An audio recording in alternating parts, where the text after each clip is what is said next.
Hello, I'm James Valley, and I'm a candidate for school board in the upcoming election, which occurs on March the 3rd, 2026.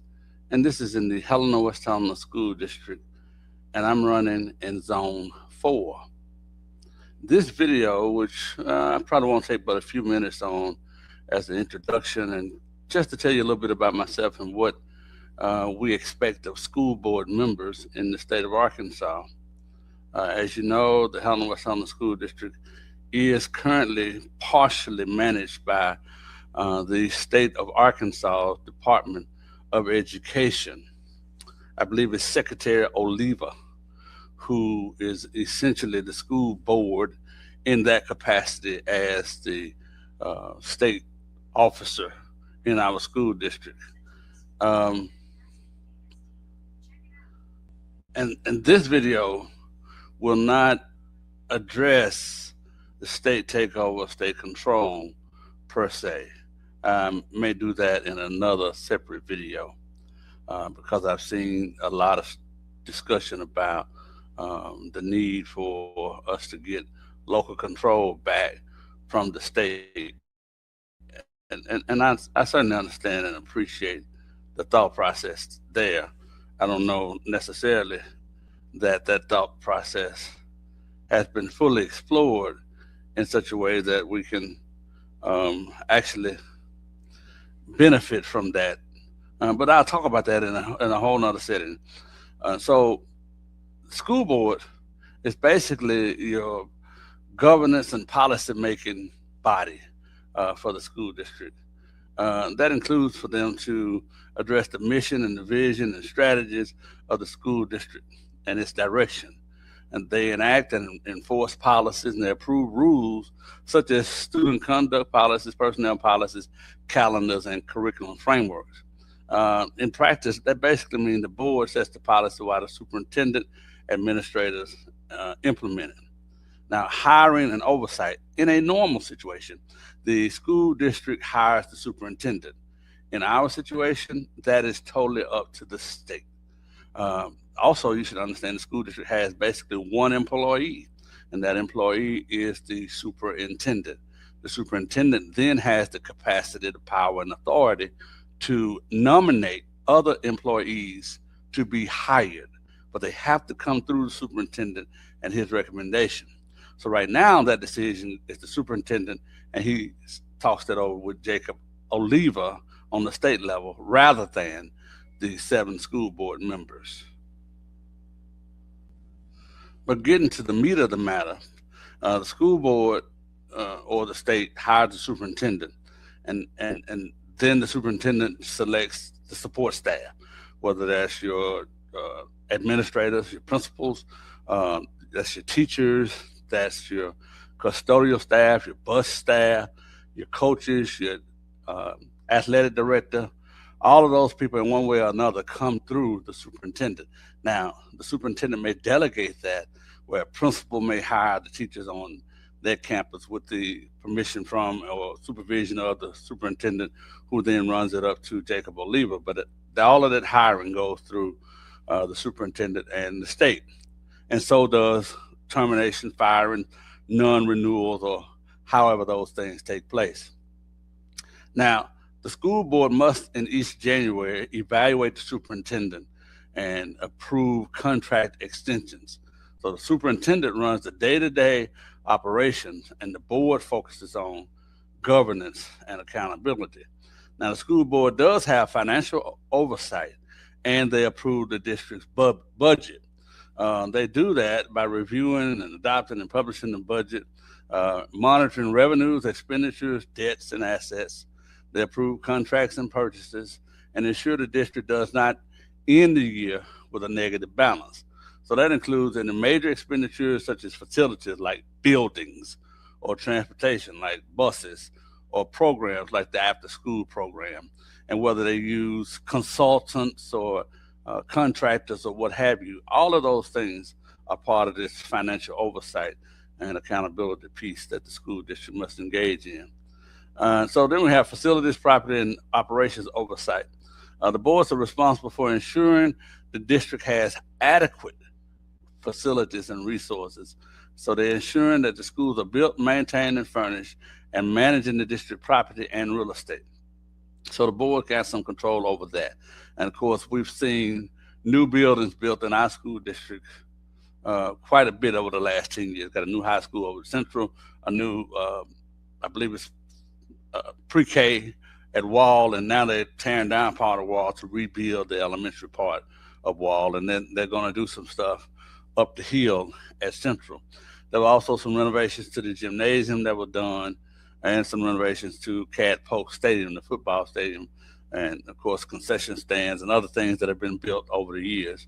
And there's some debate as to whether the school board followed the wishes of the community, but that's what their responsibility was, for managing and being in direct oversight of the facilities, the property, and the operation. Now, curriculum and academic programs. The board approved major educational components such as curriculum selection and courses of study required by the State Board of Education. While the state sets the standards, the local school boards approve district implementation. So the state tells you what must be taught over the course of a student's lifetime in the school district. And then the school district decides how that's going to be accomplished. How many teachers, what subjects, what you're going to use Teach for America, whether you're going to recruit people from outside of the country, what you're going to do to accomplish these goals. The school board helps to decide on those type of issues. But again, they don't have hiring capacity right now because we're under state control. The school district also responsible, school district board, board of directors, what they may be called sometimes. They're responsible for legal compliance and ethical duties. So they have to follow state and federal law, avoid conflicts of interest and improper contracts, and comply with the ethical standards and training requirements. So violations of that could lead to other sanctions or legal action. That's important, so it's that, one, you know that they're doing what they're supposed to do, but two, that you can trust that they're doing what they're supposed to do, for accountability, transparency, and just this effectiveness of having a feeling that people are operating like they ought to. And I know as a parent that this has been one of the areas that our school district has fallen short on over the course of years. And I'm not here to assail or try to embarrass the school district or school board or any of those people about what they've done and not done. But I know as a parent, they've fallen short. So community representation and public accountability, that's where you, the voters, come into this thing.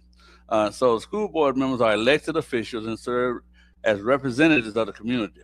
The responsibilities include attending the board meetings and voting in public sessions, listening to constituents and stakeholders, and visiting schools and attending district events periodically. Boards act collectively. Individual members generally have no independent authority outside of the meeting. So you see a school board member walking through a school, they're a board member, you ought to respect them, but they have no power. They only have power when they're in session and they could take a vote on one thing or another. But you know, be careful how you treat people, because they never forget how you made them feel. So the state law requires the school board to do training and professional development.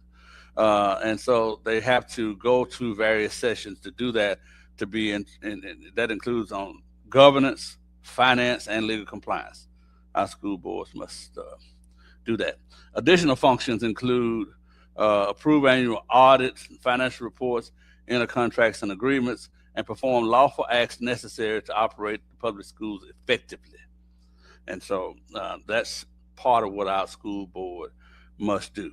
Now, here's some things the school board can't do.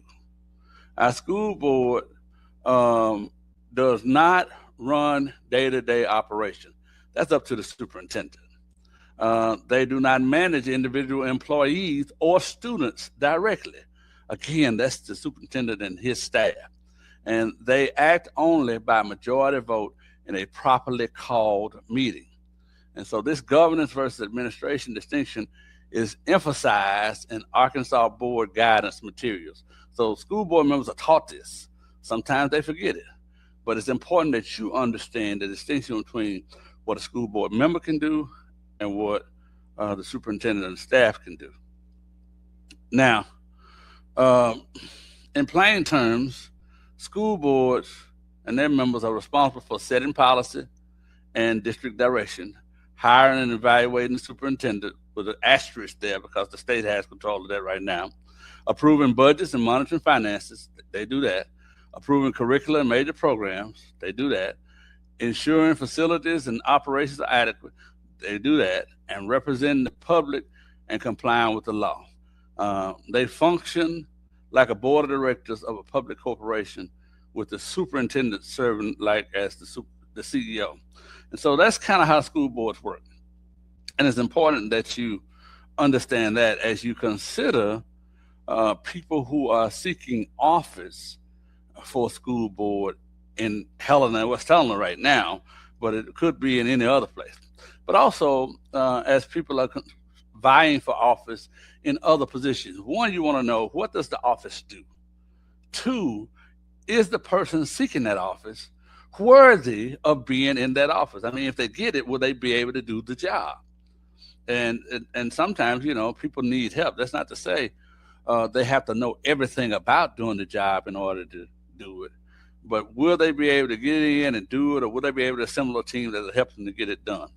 And so those are questions that you must consider in this upcoming election.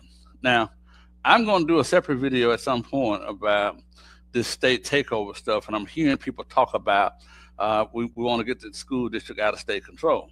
And so some questions that ought to be asked of anybody who's talking about state control is, what is that going to look like? How is that going to function? What's going to be different about the state being gone as opposed to the state being here, so to speak? Because the state is always in some form of control of local school districts. Now, our school district has had the state function at a different level of control, but we operate locally. Is almost a fiction. But I don't want you to think that state control is not real, in that they do have state control. And there's a way you get out of state control. But you don't get out of state control without complying with what the state has told you to do. And so the question got to be, what's your plan? And after you get out of state control, how do you keep the state from taking you back over? Because we've been taken over 3 times. And it's been separate groups of people, different times. And so that's important. And I got about a minute and a half, and I'm going to wrap this up. The other thing I keep hearing is people talking about age and the age of the candidates. And part of the reason I have this beard is that I got a grandchild. I want to take a picture with her. So when she grows up, she can see once I look like this with this beard. Because by the time she gets to be 17, 18, I may no longer have it. But age is being pushed by people who are older than I am. And so the question becomes, if you're saying somebody is too old, but you're older than James Valley, and James Valley is 57 years old, what's your point? I mean, that's just the question. I don't know the answer to that, but that's a good question. What's your point? The other thing is, you all consider these people who run for office. When they tell you something, you should always have a follow-up question. Don't simply accept what they say as that being the only issue, because there's a flip side to the issue. There's more information, and you probably need that information in order to make an effective decision. For example, are you a licensed teacher? Have you ever been licensed to teach? Have you ever worked in the school district? And when you did, what did you do? Were you effective at what you did when you worked in the school district? And that may touch on several of the races. Good questions would be like, why should we vote for you now? What are you going to do different? How did we get to this point? Those things should be answered by these candidates, all of us, me included. And so I want you to go out and vote for me. But I want you to vote for me because I intend to do what's best for children. I've had several children to come through the Helena West Helena School District and graduate from it. believe it's 5 of my 6 have graduated from Helena, West Helena, and my other child graduated from a different school district. But the point still is that we need to be concerned as parents, as constituents, and as citizens of this community about the way our school district goes forward and how we can make things better. And I don't say this to attack anybody. I don't have to attack anybody. People are who they are. You know them. They're fully who they are in front of you. Trust what you see. And with that, my phone is ringing, so I got to go. But vote for James Valley. Early voting starts on February the 17th at the county courthouse. And you can vote regular hours over there, I think. Or maybe 8 to 6. But anyway, check with the county clerk at 870-338-5505. Check the Secretary of State's webpage. You can see sample ballots. I may do that in a different video. So you can see your ballot before you go to vote. But early voting goes from the 17th to March the 2nd. And there's going to be a couple Saturdays you can vote in there. Election day is March the 3rd. You have to declare whether you're a Democrat or Republican or neither. And so there'll be 3 different ballot choices. The Democrat gets to vote in the Democratic primary. That's what this is, a primary race. But you have the independent races on your ballot. That is school board and Supreme Court and other things that are nonpartisan, that is not Republican or Democrat. It'll be on your ballot. The Republicans, same thing. They have the Republicans primary on their ballot, and the Supreme Court and school board and nonpartisan races. And the independent will only get nonpartisan stuff like school board, Supreme Court, and stuff like that. And so you got to declare whichever one you are when you go in to vote. And I believe they passed a law not allowing you to, not wanting you to vote in a Republican primary if you're a Democrat, kind of thing. Just be familiar with what the law is and deal with it. I certainly suggest that Republicans vote in a Republican primary and Democrats vote in a Democratic primary. And then in November, you choose who you want to vote for in that race. I think it's disingenuous and even dishonest for a Republican to vote in a Democratic primary because they want to control who is the county sheriff or who is the county judge or who is the county clerk or any of that. If there's no Republican running, then you don't have an option. You vote in the Republican primary. But anyway, that's enough of my soapbox. I got to return this call. Thanks for watching. I'll be back.